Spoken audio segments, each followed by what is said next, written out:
रात्रीचे 11 वाजले होते. मी काकूंच्या घरी तिच्या मुलीच्या बड्डेला गेलो होतो. त्या लाल साडीवर खूपच सुंदर दिसत होत्या. सगळे गेल्यावर मी 1 तास अजून तिथे थांबलो होतो. मुलगी पण झोपली होती आणि काकू फरशी पुसत होत्या. मी त्यांच्याकडे एकटक बघू लागलो. काकू कामावरून माझ्याकडे आल्या आणि मला म्हणाल्या, "अमित, मी तुला केव्हापासून बघते. तू माझ्याकडे एकसारखा बघत आहेस. मी तुझी काकू आहे, बायको नाही." मी म्हणालो, "काकू, तुम्ही आहातच इतक्या सुंदर की तुम्हाला एकटक बघावेसे वाटते." काकू म्हणाल्या, "हो का? मी इतकी सुंदर आहे का बरं? ठीक आहे, तू उद्या घरी ये कोणी नसताना. मी तुला नवीन काहीतरी दाखवणार आहे, ते तू स्वप्नातही कधी बघितलं नसेल." मित्रांनो, माझं नाव अमित आहे. मी गावातून शिक्षण पूर्ण करून मुंबईला एका मोठ्या कंपनीत जॉब ऑफर मिळवला होता. पण प्रश्न होता की मुंबईला जाऊन राहायचं कुठं? मग बाबांच्या लक्षात आलं की त्यांचा एक मित्र मुंबईला आहे. बाबांनी त्यांच्याकडे विचारपूस केल्यावर एक फ्लॅट रिकामा आहे असं त्यांनी सांगितलं. बाबांनी माझ्या जेवणाची सोय सोसायटीतील एका काकूंकडे करून दिली होती. त्याच काकूंकडे रूमची चावी होती. 2 दिवसांनी मी मुंबईला आलो आणि काकूंना फोन केला. काकू चाकबी घेऊन फ्लॅटमध्ये निघाल्या. मी फ्लॅटच्या बाहेर उभा होतो. थोड्या वेळात काकू तिकडे आल्या. काकूंना बघून मी भारावून गेलो, कारण त्या खूपच सुंदर होत्या. त्यांचं वय जवळपास 35-36 वर्ष असेल. गोरा रंग आणि सुंदर व्यक्तिमत्व. ती 25 वर्षाच्या मुलीसारखी दिसत होती. मी अशी काकू पहिल्यांदाच बघत होतो. त्यांना बघत एकटक बघावंसं वाटत होतं. आम्ही एकमेकांची ओळख करून घेतली आणि फ्लॅट बघून आत आलो. खोलीची व्यवस्था बघून मी डोक्याला हात मारला. "अरे बापरे, हे काय? आता हे साफ कोण करणार?" काकू हसून म्हणाल्या, "घाबरू नकोस, मी मदत करते तुला." असं बोलून काकू घरी गेल्या आणि झाडू घेऊन आल्या. सोबत त्यांची मुलगीसुद्धा आली होती. तिचं नाव साक्षी. ती पण काकूसारखी सुंदर होती. काकू आणि मी कामाला लागलो. काकूंनी साडी कमरेला खोचली आणि काम सुरू करू लागल्या. समोरचं दृश्य पाहून मी भारावून गेलो. मी त्यांच्याकडे एकटक बघू लागलो. माझं कामावर लक्षच लागत नव्हतं. माझं लक्ष फक्त त्यांच्याकडेच होतं. मी विचार करत होतो की तिचा नवरा तिला कसं वागवत असेल. माझ्या मनात वेगवेगळे प्रश्न येत होते. जवळजवळ 1 तासाने आमचं काम पूर्ण झालं. काकू म्हणाल्या, "चल, आम्ही निघतो आता. संध्याकाळपासून तुला जेवणाची सोय होईल." असं बोलून काकू निघून गेल्या. मी दरवाजा बंद करून बाथरूममध्ये गेलो. तेव्हा कुठे माझ्या मनाला शांती मिळाली. आता रोज काकू मला जेवणाचा डब्बा आणून देऊ लागल्या. सकाळ संध्याकाळ अशी माझी जेवणाची सोय काकूंकडे झाली. असेच काही दिवस निघून गेले. त्यानंतर एक दिवस काकू सकाळी जेवणाचा डब्बा घेऊन आल्या आणि मला म्हणाल्या, "अमित, तुझ्या काकांना काही दिवसांसाठी बाहेरगावी काम आहे. आमच्या घरी मी आणि माझी मुलगी साक्षी एकटीच असतो. इथे आम्हाला कोणी सोबती नाही. पण तू आल्यापासून आम्हाला एक सोबती मिळाला आहे. त्यामुळे तू आमच्या घरी राहायला येशील का? इथे दुसरं कोणी ओळखीचं नाही. काकांना किमान 7-8 दिवस तरी लागतील." मी काकूंना म्हणालो, "यात काय विचारायचं आहे? मी नाही आलो तर कोण येईल?" मी होकार दिला. मी म्हणालो, "ठीक आहे. मी रोज संध्याकाळी तुमच्याकडे राहायला येईल." त्या दिवसापासून मी रोज त्यांच्या घरी रात्री झोपायला जाऊ लागलो. आम्ही तिघेजण मस्तपैकी जेवण करायचो. त्यानंतर काकू साक्षीला झोपी घालायची आणि आम्ही दोघेजण TV बघत बसायचो. असे 1-2 दिवस निघून गेले. एका दिवशी मला ऑफिसमधून घरी यायला उशीर झाला. रात्रीचे 8 वाजले असतील. तोपर्यंत साक्षी जेवून झोपली होती. फक्त काकू माझी वाट बघत बसल्या होत्या. मी आल्यानंतर काकूंना म्हणालो, "अरे काकू, तुम्ही जेवण का केले नाही?" तर काकू म्हणाल्या, "कसे घेणार? तू येईपर्यंत मी थांबते.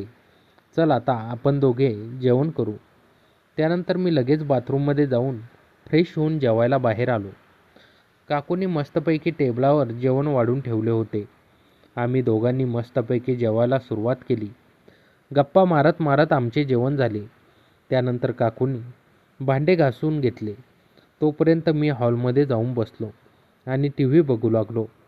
TV बघत असताना काकू आल्या आणि माझ्यासोबत TV बघू लागल्या. आम्ही थोडा वेळ अशाच गप्पा मारल्या. तेवढ्यात टीव्हीवर एक रोमॅन्टिक चित्रपट लागला होता. चित्रपटात रोमॅन्टिक दृश्य सुरू होती. मी चॅनल बदलू लागलो, पण काकूंनी थांबवले. त्या म्हणाला, मला असे चित्रपट खूप आवडतात. आपण हा पूर्ण चित्रपट बघूया का? चित्रपट बघत बघत माझ्या मनातील अवस्था ओळखण्यासारखी झाली होती. डोळे समोरच्या पडद्याकडे होते, पण मन मात्र कुठे हरून गेले होते. एकीकडे चित्रपटातील प्रेमाचे दृश्य, तर दुसरीकडे शेजारी बसलेल्या काकूंच्या उबदार अस्तित्वाची जाणीव. मला एक विचित्र गोंधळात टाकणारी स्थिती निर्माण झाली. चित्रपटातील नायक नायिकेच्या भावना मला क्षणोक्षणी आपल्याच आयुष्यात घडत असल्यासारख्या वाटू लागल्या. माझी नजर एकदा चित्रपटाकडे जाई, तर एकदा अनपेक्षित काकूंकडे, आणि प्रत्येक वेळी ते पाहणे माझ्यासाठी एक नवीन अनुभव होत असे. काकू शांतपणे चित्रपट बघत होत्या. त्यांचा श्वास, त्यांचा स्पर्श, त्यांच्या केसांचा हलका सुगंध, हे सगळं प्रथमच इतके जवळून अनुभवत होतो. अचानक माझा उजवा हात हळूच त्यांच्या हाताला लागला. तो क्षण विजेच्या झटक्यासारखा होता. माझे सारे अंग सुन्न झाले. हात मागे घ्यावा असे वाटले, पण इच्छा होईना. शरीरातून एक वेगळीच ऊर्जा वाहू लागली. काकूंनी एकटक माझ्याकडे पाहिले. त्या क्षणी त्यांच्या डोळ्यात काय होतं, विस्मय, आश्चर्य, उमळलेली भावना, की फक्त एक गोंधळ, मी सांगू शकत नाही. त्यांनी फक्त क्षणभर पाहिलं. ओठ थरथरले, पण काही बोलल्या नाही. त्याऐवजी त्यांनी हळूच माझ्याकडून नजर हटवली आणि पुन्हा चित्रपटात रमल्या. त्या क्षणानंतर मला स्वतःची शुद्ध राहिली नाही. काय करावे, काय बोलावे, कसे वागावे, काही सुचेना. चित्रपटातील आवाज माझ्या कानी येत होता, पण मन मात्र दुसऱ्याच तऱ्हेच्या गर्दीत हरवले होते. काकू जवळ येऊन बसल्या होत्या, पण दूरही होत्या. त्यांचा हात, त्यांचे पाय, कधी खांदा, कधी बाहू, असा अधूनमधून होणारा स्पर्श मला अधीर करत होता. त्या स्पर्शात गारवा होता आणि उबही होती. हे सांगताही येत नाही, पण प्रत्येक स्पर्श माझ्या काळजाचा ठोका चुकून देत होता. काकू मात्र अतिशय सामान्यपणे चित्रपट बघत होत्या. जणू त्यांच्या लक्षात येत नव्हते की शेजारी बसलेल्या या मुलाच्या मनात किती तुफान उठलं आहे. मी त्यांच्याकडे पाहत होतो, पण त्या माझ्याकडे पाहत नव्हत्या. प्रेम, गोंधळ, अकनकली ओढ, अंतर आणि जवळीक, या साऱ्यांचा तो वेध कसा असतो, हे मात्र मला त्या रात्री पहिल्यांदा जाणवलं. मी काकूंचा आदर करायचो, पण त्या क्षणी माझ्या मनात वेगळेच विचार घर करू लागले होते. ते बरोबर होते की चूक, हा भावनिक पेच सोडवण्याची ताकद मात्र त्या क्षणी माझ्याकडे नव्हती. आता माझ्या मनातील भावना कंट्रोल करणं खूपच अवघड होत चाललं होतं. आता आम्ही जर काही वेळ असाच इथे बसून राहिलो, तर माझ्याकडून काहीतरी वाईट होईल, असा माझ्या मनात विचार येऊ लागला.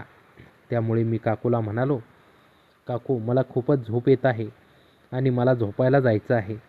काकू म्हणाली, ठीक आहे, खूप वेळ झाला आहे, तुला सकाळी ऑफिसला जायला उशीर होईल. तू झोपायला जा, मी लगेच येते. त्यानंतर मी उठलो आणि झोपायला गेलो. दुसऱ्या दिवशी डबा घेऊन दुपारी साक्षी घरी आली. मी तिला विचारलं, मम्मी कुठे गेली? साक्षी म्हणाली, आज माझा वाढदिवस आहे, मम्मी तयारीला लागली आहे आणि तुलासुद्धा संध्याकाळी जेवायला घरी बोलावलं आहे. हे ऐकून मी खुश झालो आणि संध्याकाळची आतुरतेने वाट पाहू लागलो. संध्याकाळी 8 वाजता काकूंचा फोन आला. फोनवरती ती म्हणाली, अरे अमित, येतोयस ना वाढदिवसाला? साक्षीने सांगितलं नाही का तुला? मी हो म्हणून तयार होऊन त्यांच्या घरी पोचलो. काकू आज लाल साडीमध्ये खूपच सुंदर दिसत होत्या. मी त्यांच्याकडे बघून म्हणालो, काकू, तुम्ही आज किती सुंदर दिसता. काकू बसल्या आणि माझ्या पाठीवर हात देऊन म्हणाल्या, चल, काही बी नको बोलूस, मी काही एवढी सुंदर नाही आहे. त्यांच्या घरी सर्व शेजारी पाजारी आले होते. मी कोणाला ओळखत नव्हतो म्हणून एका कोपऱ्यात बसलो आणि काकूंना शोधू लागलो. काकू किचनमध्ये होत्या. मी किचनमध्ये गेलो आणि म्हणालो, काकू, तुम्हाला काही मदत लागली तर मला सांगा. काकू म्हणाल्या, बरं झालं तू आलास. एवढं बोलून काकू वेफरची पॅकेट उचलायला खाली वाकल्या आणि त्यांचा सुंदर चेहरा मला जवळून दिसला. ते पाहून माझी भावना दाटून येऊ लागली. काकूने वर नजर टाकली आणि माझ्याकडे बघून स्माईल केली. अमित, एक काम कर आता, नंतर दाखवते तुला काय बघायचं आहे ते, असं बोलून त्या हसल्या. मी तर खूपच घाबरलो, काकू असं का बोलल्या की नंतर मी दाखवते. मी विचार करत स्तब्ध उभा राहिलो. माझी भावना दाटून आली. तेवढ्यात काकू तिकडे आल्या आणि म्हणाल्या, "अरे बघतोयस काय? या प्लेटमध्ये सगळ्यांना दे." मी हो म्हणत किचनमधून बाहेर आलो. पण काकूंचं लक्ष माझ्याकडे होतं. बघता बघता आता सर्व शेजारी जेवण करून निघून गेले. मी पण काकूंकडे गेलो आणि "मी पण जातो" असं म्हणालो. काकूंनी मला सांगितलं की जेवण करून मग जा आणि तेव्हाची गोष्ट आठवण करून दिली. मी सोफ्यावर जाऊन बसलो. काकूंनी आवराआवर करायला सुरुवात केली. सर्व कामं आटपून आम्ही जेवायला बसलो. जेवताना माझं लक्ष काकूंवर गेलं होतं. मी जेवत जेवत काकूंना बघतो हे त्यांना कळालं. काकू माझ्याकडे बघून गालातल्या गालात हसू लागल्या. "अरे अमित, जेव आता. बस झालं मला बघणं." मी जेवून उठलो, पण काकूंचं लक्ष माझ्याकडेच होतं. मी घरी जायला निघालो. इतक्यात काकूंनी मागून आवाज दिला, "अरे थांब जरा, तुझ्याशी काही बोलायचं आहे." मी थांबलो. "ठीक आहे, बोल." मी सोफ्यावर बसलो आणि काकू जेवण संपवून साक्षीला झोपवायला गेल्या. मी काकूंना इशारा करून बाथरूममध्ये गेलो. थोड्या वेळाने मी बाथरूममधून बाहेर येऊन सोफ्यावर बसलो. जवळजवळ अर्धा पाऊण तासाने काकू साक्षीला झोपून बेडरूमच्या बाहेर आल्या आणि माझ्या बाजूला येऊन बसल्या. काकूंचं लक्ष माझ्यावर होतं. काकू म्हणाल्या, "बोल आता." मी म्हणालो, "काय काकू?" काकू म्हणाल्या, "मन भरलं का मला बघून? नसेल तर सांग." मी आता तर घाबरलोच. मला वाटलं माझं बघणं काकूंना आवडत नाही की काय. मी म्हणालो, "अगं नाही काकू, असं काही नाही." काकू माझ्याकडे वेगळ्या नजरेने बघत होत्या. काकू म्हणाल्या, "खरं सांग, काय बघतोस तू माझ्याकडे? लाजू नकोस, खरं ते सांग." मी काही बोललो नाही. काकू म्हणाल्या, "अरे काय अमित, तुला काही वाटतं का?" काकूंनी खोटा राग करून मला बोललं, "तू अशा नजरेने बघतोस मला? अरे तुझं वय किती? काहीतरी भान ठेव." काकू माझ्यावर रागाने चिडल्या, पण राग खोटा होता हे मला माहीत नव्हतं. मी सॉरी सॉरी म्हणत मान खाली करून सोफ्यावर बसलो. "यापुढे नाही होणार," असं मी घाबरून बोललो. तसं काकू येऊन माझ्या बाजूला बसल्या आणि माझा हात पकडून म्हणाल्या, "अरे अमित, मला खरं बोल. मी तुला आवडते का?" मी हो म्हणालो. "तू घाबरतोस का?" मी खुलून बोललो. "काकू, मला तुम्ही फार आवडता. तुमच्या मिठीत येण्याचं मन करतंय." काकू बसल्या आणि मला पप्पी दिली. मी लगेच काकूंना मिठी मारली. काकूने मला लांब केलं. मी म्हणालो, "काकू, काय झालं?" त्या माझ्याकडे वेगळ्या नजरेने बघू लागल्या. "अमित, कुणाला सांगू नको प्लीज. मला माझ्या मनातील दुःख किती दिवसांपासून कोणाला तरी सांगायचं आहे. माझं मन मोकळं करायचं आहे. पण मला असा जवळचा माणूस कोणी भेटलाच नाही. पण आता असं वाटतं की मी माझं मन तुझ्यासमोर मोकळं करू शकते." मी म्हणालो, "काकू, तू बिनधास्त माझ्यासमोर तुझं दुःख सांगू शकतेस. मी कोणाला काही सांगणार नाही." मग काकू म्हणू लागल्या, "माझ्या लग्नाला कित्येक वर्ष झाली. लग्नाच्या सुरुवातीला सगळं सुरळीत चालू होतं. तुझे काका मला खूप खुश ठेवायचे. पण जेव्हा मला मुलगी झाली तेव्हापासून तुझे काका माझ्याजवळ येत नाहीत आणि मला खुश ठेवत नाही. मी माझ्या भावना मनातल्या मनात दाबून ठेवते. माझं दुःख कोणालाही सांगत नाही. आता तुझ्या काकांमध्ये पहिल्यासारखी ताकद राहिली नाही. ते आता कमजोर झाले आहेत. पण मी एक स्त्री आहे. माझ्यासुद्धा भावना आहेत. मलासुद्धा सुखाने जगण्याचा अधिकार आहे." मी म्हणालो, "अगं काकू, तू स्वतःला एकटी समजू नकोस. मी आहे ना. तुला काही लागलं, काही गरज लागली तर मला सांग. मी तुझे सर्व काम करतो." त्यानंतर काकूने माझा हात तिच्या हातात घेतला. काकूंचा झालेला स्पर्श मला एक वेगळाच अनुभव देत होता. मी तिच्या डोळ्यात बघत होतो आणि ती माझ्या डोळ्यात बघत होती. असेच काही मिनिटे निघून गेली. मला काय करावे काही सुचत नव्हते. त्यानंतर मी तिच्या गालावर हळूच हात फिरवला. ती शहारली. तिचे श्वास वेगात वाढायला लागले. मी तिच्या गालाला स्पर्श करू लागलो. तिचे एकदम गोरे गाल मुलायम होते आणि मला एकदम असे नरम नरम लागत होते. तिचे डोळे बंद केले. आता तीसुद्धा मला प्रतिसाद देऊ लागली. तिलाही खूप दिवसांपासून हे सर्व सुख मिळणार होतं, म्हणून ती अधिकच शहारत गेली. एका हाताने तिच्या हाताला स्पर्श करू लागलो. ती प्रभावित होऊन चुळबुळ करायला लागली. हा खेळ 10 मिनिटे चालला.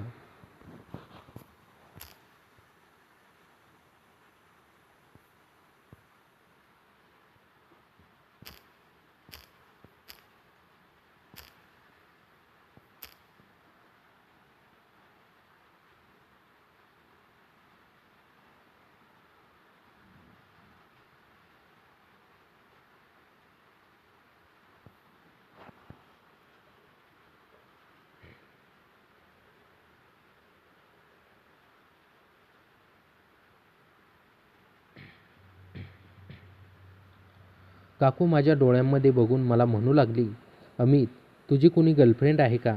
आजपर्यंत तू कोणत्याही स्त्रीच्या इतक्या जवळ गेला आहेस का? मी म्हणालो, नाही.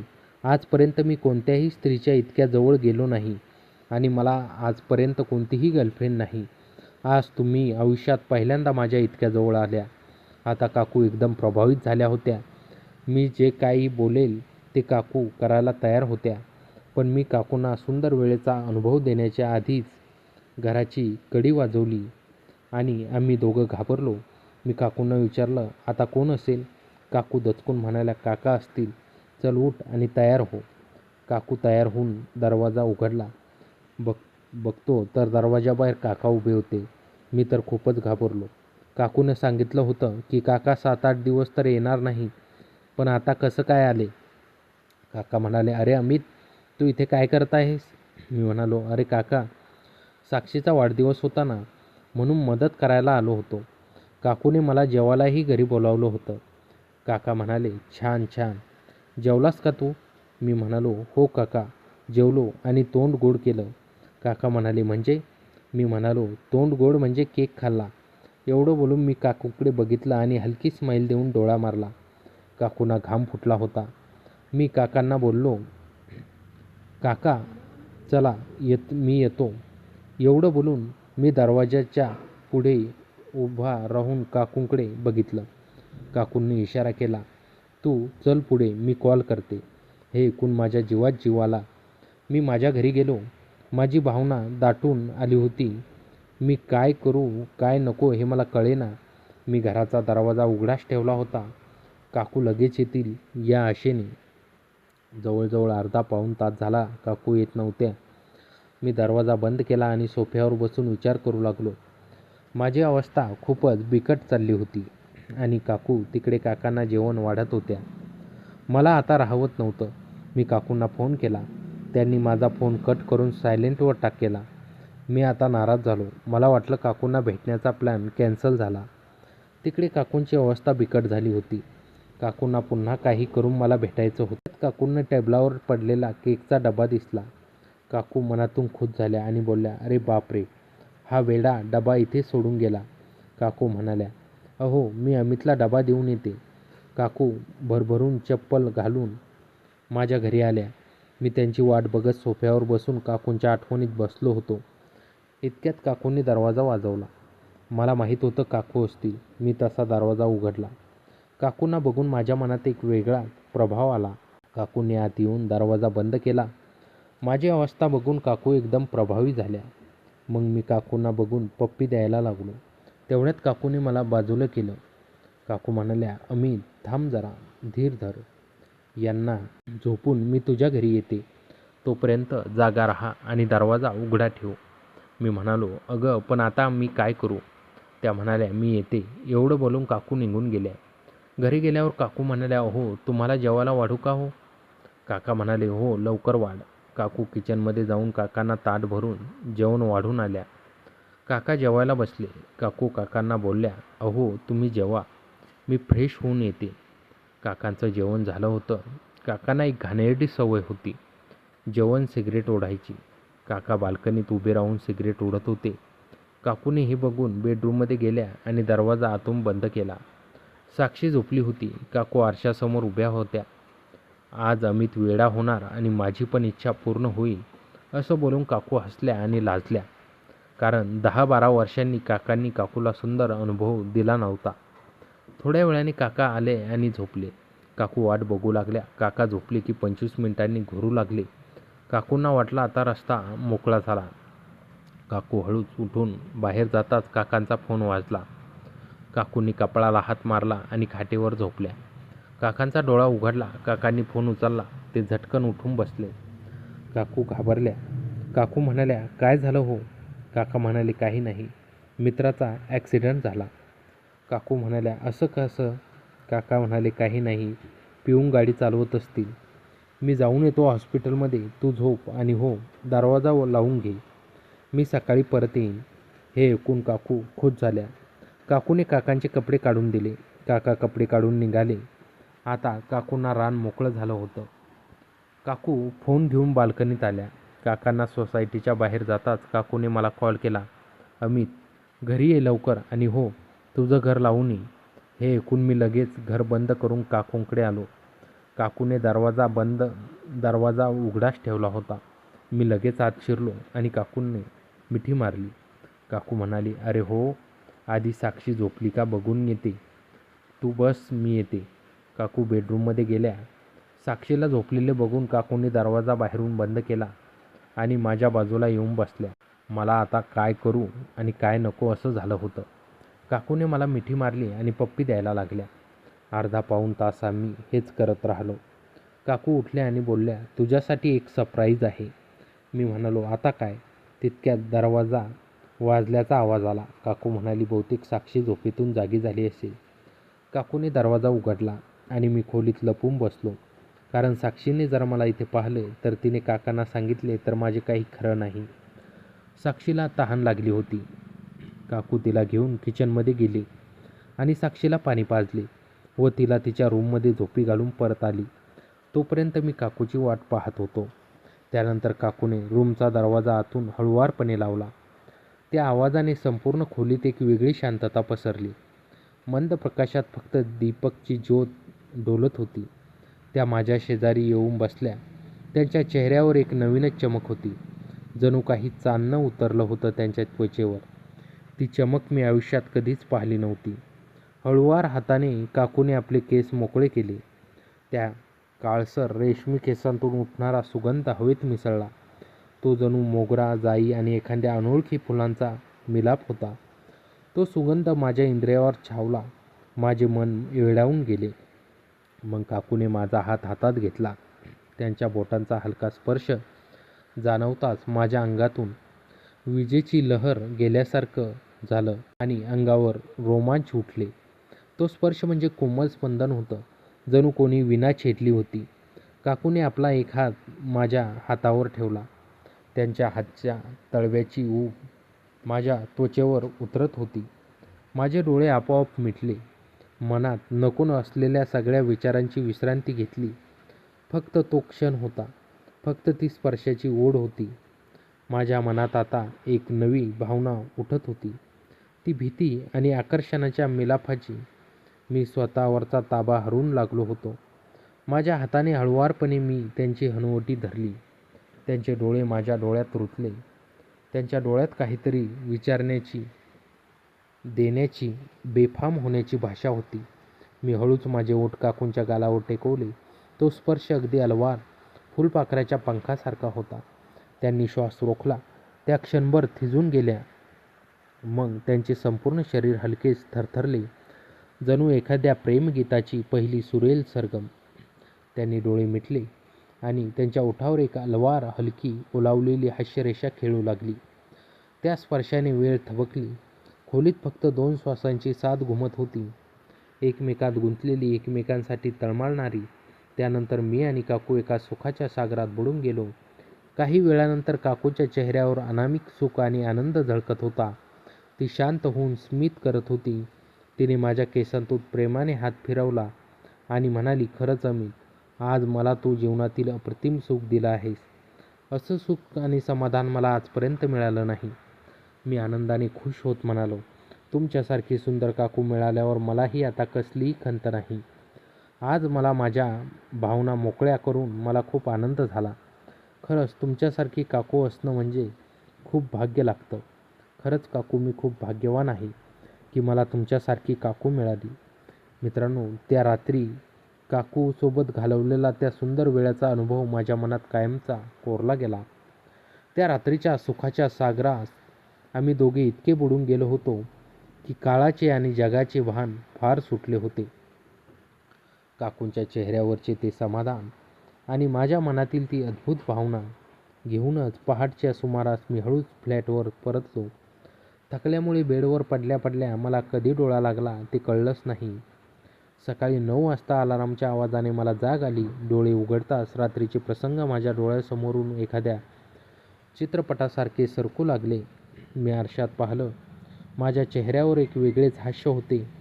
पण हे हास्य जास्त वेळ टिकवणार नव्हते, कारण नियतीने आमच्यासाठी एक भयंकर सस्पेन्स लिहून ठेवला होता. ऑफिसला जाण्यासाठी मी घाईघाईने तयार झालो आणि नेहमीप्रमाणे काकूंच्या घरी डब्बा घेण्यासाठी गेलो. मनात एक धाकधूक होती की आता काकू समोर आल्यावर मी त्यांच्याशी कसा वागू. मी दरवाजावर बेल वाजवली. काकूंनी दरवाजा उघडला, पण त्यांच्या चेहऱ्यावर रात्रीचा तो आनंद किंवा प्रेमळ भाव नव्हते. उलट त्या अत्यंत घाबरलेल्या आणि चिंताग्रस्त दिसत होत्या. त्यांनी घाईघाईने डब्बा माझ्या हातात दिला आणि आजूबाजूला पाहत कुजबुजत आवाजात म्हणाल्या, अमित, आज रात्री जेवायला येऊ नकोस. काका सकाळीच हॉस्पिटलमधून परत आले आहेत आणि ते खूप विचित्र वागत आहे. मी काही विचारणार इतक्यात मागून काकांचा मोठा आवाज आला, अरे अमित, आलास का? ये आत ये, चहा घेऊन जा. काकूंचा चेहरा पांढरा फटक पडला. मी काकांचा मान राखण्यासाठी आत गेलो. काका सोफ्यावर बसले होते. त्यांच्या डोळ्याखाली काळी वर्तुळे आली होती. ते माझ्याकडे एकसारखे रोखून पाहत होते. काका, तुमचे मित्र कसे आहेत आता? मी वातावरणातील तणाव कमी करण्यासाठी विचारले. काकांनी एक थंड श्वास घेतला आणि म्हणाले, मित्र? हो, तो तर ठीक आहे. पण अमित, रात्री मी जेव्हा सोसायटीच्या बाहेर गेलो तेव्हा मला रस्त्यात माझी सिगरेटची पाकिट सापडली नाही. म्हणून मी सोसायटीच्या गेटवरून 5 मिनिटात परत आलो होतो. हे ऐकताच माझ्या पाठीतून एक थंड शिरशिरी धावून गेली. जर काका 5 मिनिटात परत आले होते तर मग काकूंना फोन कोणी केला आणि रात्री हॉस्पिटलमध्ये कोण गेलं होतं? मी काकूंकडं पाहिलं आणि त्या थरथरत होत्या. कसाबसा ऑफिसचा दिवस संपवून मी संध्याकाळी घरी परतलो. रात्रीचे 9 वाजले होते.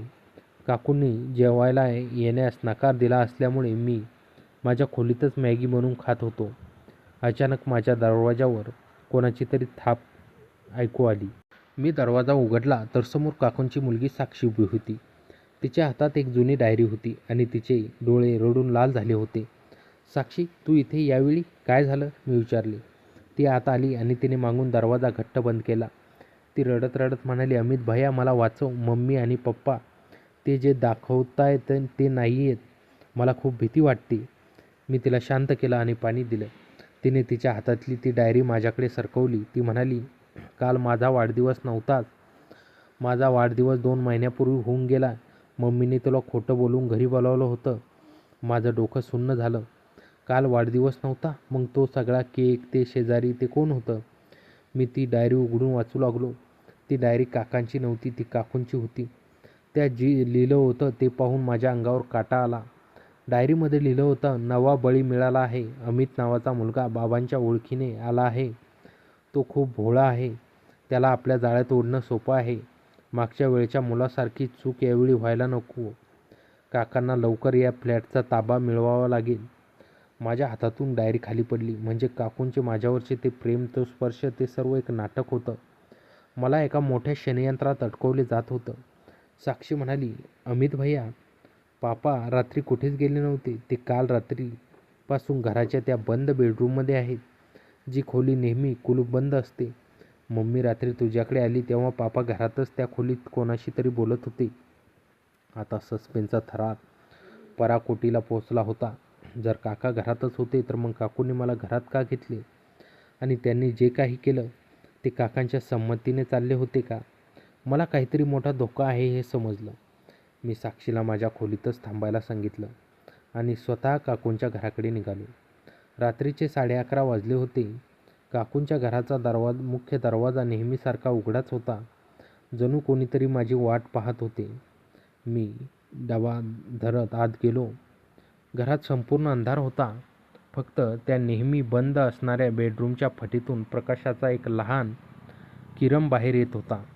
मी हळूच त्या खोलीच्या दरवाजाजवळ गेलो आणि आत डोकावलो. आतले दृश्य पाहून माझे श्वास रोखले गेले. खोलीत काका आणि काकू एका मोठ्या टेबलाभोवती बसले होते. टेबलावर काही कायदेशीर कागदपत्रे होती, ज्यावर माझे नाव लिहिलेले होते आणि माझ्या खोट्या स्वाक्षऱ्या केल्या होत्या. ती माझ्या गावाकडच्या जमिनीची आणि मुंबईतील या फ्लॅटची कागदपत्रे होती. काकू अत्यंत क्रूरपणे हसत काकांना म्हणत होत्या, अमित आता पूर्णपणे जाळ्यात अडकला आहे. त्याला वाटतंय की त्याच्या प्रेमात पडले. उद्या सकाळी तो या कागदपत्रावर स्वतःहून सही करेल. त्यानंतर त्याचा गेम फिनिश. काकांनी सिगरेटचा धूर हवेत सोडत म्हटले, शाब्बास. मागच्या मुलाने नकार दिला होता म्हणून त्याला संपवावे लागले. पण अमित तर खूप सोपा शिकारी निघाला. माझ्या पायाखालची जमीनच सरकली. ज्या काकूंना मी अप्सरा समजत होतो, ज्यांच्या स्पर्शाने मी वेडा झालो होतो, त्या प्रत्यक्षात एक अघोरी गुन्हेगार होत्या. मी तिथून पळून जाण्यासाठी मागे वळलो, पण अचानक माझा पाय एका फुलदाणीला लागला आणि तेवढ्यात मोठ्या आवाजासह जमिनीवर कोसळले. "कोण आहे तिथे?" काकांचा हिंस्त्र आवाज आला. खोलीचा दरवाजा धाडकन उघडला. मी हॉलच्या दिशेने पळू लागलो, पण अंधारात काकांनी मला घट्ट पकडले. काकूंच्या हातात एक जड वस्तू होती. मंद प्रकाशात काकूंचा तो चेहरा आता खूपच भयानक दिसत होता. त्या माझ्याकडे पाहून विस्कृतपणे हसल्या आणि म्हणाल्या, "अमित, तू खूप लवकर आलास रे सरप्राईज पाहायला." काकूंनी तो जड प्रहार माझ्या डोक्यावर करण्यासाठी हात वर केला आणि नेमका त्याच वेळी घराची मुख्य लाईट चालू झाली. दारात कोण उभं होतं? साक्षी की पोलीस की आणखीन कोणी व्यक्ती ज्याने हा संपूर्ण डाव उलटून लावला होता? घराची मुख्य लाईट चालू झाली आणि त्या प्रखर प्रकाशात हॉलचे दृश्य एका क्षणात बदलले. काकूंचा उगारलेला हात हवेतच थबकला. माझ्या डोक्यावर होणारा तो जीवघेणा प्रहार काही इंचावरून चुकला. मी आणि काका दोघांनीही दचकून मुख्य दरवाजाच्या दिशेने पाहिलं. दारात जी व्यक्ती उभी होती तिला पाहून माझ्यासोबत काका आणि काकूंचे चेहरे पांढरेफटक पडले होते. पोलीस इन्स्पेक्टर सावंत उभे होते आणि त्यांच्या मागे 2 कॉन्स्टेबल रिव्हॉल्वर रोखून उभे होते. पण सर्वात मोठा धक्का तर पुढे होता. इन्स्पेक्टर सावंत यांच्या शेजारी माझे बाबा उभे होते. ज्या बाबांना मी गावात शांतपणे जगत असल्याचे समजत होतो, ते अचानक मुंबईत या मध्यरात्री पोलिसांना घेऊन कसे हजर झाले हे माझ्या कल्पनेपलीकडचे होते. "हात वर करा दोघेही. जागच्या जागेवर खिळून राहा. हलण्याचा प्रयत्न करू नका." इन्स्पेक्टर सावंत यांचा खणखणीत आवाज संपूर्ण हॉलमध्ये घुमला. काकांनी माझ्यावर पकड सैल केली आणि घाबरून आपले हात वर केले. काकूंच्या हातातील ती जड वस्तू जमिनीवर सटकली. मी धावतच बाबांकडे गेलो आणि त्यांना घट्ट मिठी मारली. माझ्या डोळ्यांतून अश्रू वाहत होते. "बाबा, हे सगळं काय आहे? मला काहीच समजत नाहीये." बाबांनी माझ्या पाठीवर हात ठेवला. त्यांच्या चेहऱ्यावर एकाच वेळी राग आणि काळजीचे भाव होते. ते म्हणाले, "अमित, शांत हो. मी तुला सगळं सांगतो, पण आधी या सापांना त्यांच्या जागी योग्य जागी पोचू दे." कॉन्स्टेबलने पुढे होऊन काका आणि काकूंच्या हातामध्ये बेड्या ठोकल्या. काकू ज्या काही मिनिटांपूर्वी अत्यंत क्रूरपणे हसत होत्या, त्या आता निष्पापतेचा आणून रडू लागल्या. "भाऊजी, हे तुम्ही काय करताय? आम्हीची काळजी करत होतो. हा मुलगा रात्रीच्या वेळी आमच्या घरात घुसून चोरी करण्याचा प्रयत्न करत होता. आम्ही तर स्वतःचा बचाव करत होतो." काकूंनी क्षणात नवीन कथा रचली. "बस करा तुमची नाटके," इन्स्पेक्टर सावंत ओरडले. "तुमची सगळी कुंडली आमच्याकडे आधीपासूनच तयार आहे. अमित, तुझ्या बाबांनी आम्हाला वेळेत माहिती दिली नसती तर आज तुझा पत्ता साफ झाला असता." पोलिसांनी त्या बंद बेडरूममधून टेबलवर असलेली सर्व कागदपत्रे, बनावट स्टॅम्प आणि ती डायरी जप्त केली. काका आणि काकूंना गाडीत बसवण्यासाठी बाहेर नेण्यात आले. जाता जाता काकूंनी माझ्याकडे एक जळजळीत हिंस्त्र कटाक्ष टाकला. ज्या डोळ्यामध्ये मी काल रात्रीपर्यंत प्रेम आणि ओढ पाहत होतो, तिथे केवळ आता एक विष भरलं होतं. पोलिसांनी घर सील केले. आम्ही सर्वजण पोलीस स्टेशनमध्ये आलो. तिथे साक्षी आधीपासून महिला पोलिसांसोबत सुरक्षित बसली होती. मला पाहून ती धावत आली. "अमित भैया, मी वेळेवर बाबांना आणि पोलिसांना फोन केला म्हणून तुम्ही वाचलात." माझा गोंधळ अजून वाढला होता. मी बाबांकडे पाहत म्हणालो, "बाबा, प्लीज मला सांगा, हे नक्की काय चाललंय? तुम्ही मुंबईत कधी आलात? आणि साक्षीला तुमचा नंबर कसा माहीत होता?" बाबांनी सोफ्यावर एक दीर्घ श्वास घेतला आणि सांगायला सुरुवात केली, "अमित, मी ज्या मित्राच्या सांगण्यावरून तुला या फ्लॅटमध्ये पाठवले होते, तो माझा खरा मित्र नव्हताच. तो या काकांचा भाऊ होता, ज्याचा 2 वर्षांपूर्वी मृत्यू झाला आहे. या काकूंनी त्याच्या नावाचा वापर करून मला फसवण्याचा प्रयत्न केला. तू मुंबईला आल्याच्या दुसऱ्याच दिवशी मला गावात त्या खऱ्या मित्राच्या कुटुंबातील एका व्यक्तीचा फोन आला. मला समजलं की ज्या फ्लॅटमध्ये तू राहतो आहेस तिथे लोक अत्यंत संशयास्पद आहे." बाबा पुढे म्हणाले, "मी लगेच मुंबई पोलीस दलात आलेल्या एका अनोळखी अधिकाऱ्याशी संपर्क साधला. तेव्हा मला समजले की हे काका-काकू साधे गृहस्थ नसून आंतरराष्ट्रीय टोळी चालवतात. हे गोड बोलून, जाळ्यात ओढून एकट्या राहणाऱ्या मुलांना टार्गेट करतात. त्यांचे आर्थिक व्यवहार, बँक खाती आणि गावाकडची जमीन स्वतःच्या नावावर करून घेतात आणि नंतर त्या मुलाचा अपघात आणून त्याला संपवतात. गेल्या वर्षी पुण्यातल्या एका मुलासोबत त्यांनी असंच केलं होतं." पण बाबा, मग तुम्ही आधीच सावध का केले नाही? मी विचारले. कारण आमच्याकडे त्यांच्याविरुद्ध ठोस पुरावा नव्हता. इन्स्पेक्टर सावंत मध्येच बोलले. आम्ही त्यांच्यावर पाळत ठेवून होतो, पण ते खूप हुशार होते. काल रात्री जेव्हा काकूंनी तुला जाळ्यात ओढलं, तेव्हा आम्हाला समजले की त्यांचा पुढचा डाव सुरू झाला आहे. आम्ही साक्षीच्या मदतीने त्यांच्यावर नजर ठेवली होती. साक्षी ही त्यांची सख्खी मुलगी नाही, तर ती काकांच्या मृत भावाची मुलगी आहे, जिचा त्यांनी छळ करून तिला घरात डांबून ठेवलं होतं. साक्षीला त्यांच्या या कृत्याचा तिरस्कार होता, म्हणूनच तिने आम्हाला मदत करायचं ठरवलं. पोलिसांची ती रात्र माझ्या आयुष्यातील सर्वात मोठी शिकवण देणारी ठरली. मी विचार करत होतो की सौंदर्याचा आणि मोहाचा मुखवटा किती भयानक असू शकतो. ज्या काकूंच्या मिठीत मला स्वर्ग सुखाचा भास होता, ती प्रत्यक्षात माझ्या मृत्यूची सुस्तिका होती. त्यांचा तो सुगंध, कोमल स्पर्श, त्या गोड गप्पा, हे सर्व विणलेल्या कोळ्याच्या जाळ्यासारखं होतं, ज्यामध्ये मी स्वतःहून अटकत गेलो होतो. सकाळी सर्व कायदेशीर प्रक्रिया पूर्ण झाल्यावर आम्ही पोलीस स्टेशनमधून बाहेर पडलो. साक्षी तिच्या आजी आजोबांसोबत सुरक्षित पाठवण्याची व्यवस्था पोलिसांनी केली होती. तिने जाताच माझे आभार मानले. मुंबईच्या त्या गजबजलेल्या रस्त्यावर उभे राहून मी उगवत्या सूर्याकडे पाहिलं. रात्रीचा तो भयानक सस्पेन्स आता संपला होता. माझ्या डोक्यावर आलेले मृत्यूचे संकट टळले होते. बाबांनी माझ्या खांद्यावर हात ठेवला आणि म्हणाले, चल अमित, घरी जाऊया. शहरातली चकचकाट जितकी सुंदर दिसते, तितकीच ती कधीकधी धोकादायक असू शकते. पण अनुभव हाच माणसाचा सर्वात मोठा शिक्षक असतो. मी मान डोलवली. त्या रात्री काकूंसोबत घालवलेला तो क्षण आता माझ्या मनात एक सुंदर अनुभव म्हणून नाही, तर आयुष्यातील सर्वात मोठी धोक्यांची आणि त्यातून मिळालेल्या पुनर्जन्माची कथा म्हणून कायमचा कोरला गेला होता. तर मित्रांनो, कथा कशी वाटली कमेंटमध्ये नक्की कळवा आणि चॅनलवर नवीन असाल तर आता सबस्क्राईब करा. धन्यवाद.